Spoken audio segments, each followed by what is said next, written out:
Якутскэнерго определил лучших потребителей энергоресурсов за прошлый год. Отбор самых добросовестных клиентов прошел в рамках федерального проекта «Надежный партнер». На награждении лауреатов регионального этапа российской акции побывал Сергей Алексеев.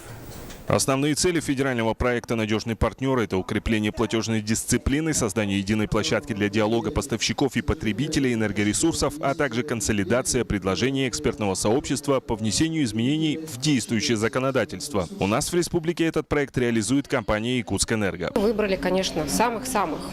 Из них 5 – это вот те люди, те руководители предприятий, которые в полной мере исполняют свои договорные условия регулярно и даже иногда, в принципе, авансируют нас, допустим, если у нас какие-то проблемные вопросы возникают.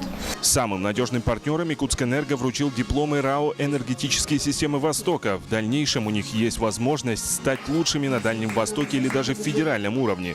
Это достойный пример для остальных потребителей электроэнергии. Чтобы потребители ресурсов оплачивали своевременно за электроэнергию, за коммунальные ресурсы, потому что от этого зависит очень серьезно жизнь наших предприятий, потому что нужно оплачивать заработную плату, проводить ремонтные работы, выполнять инвестиционные мероприятия.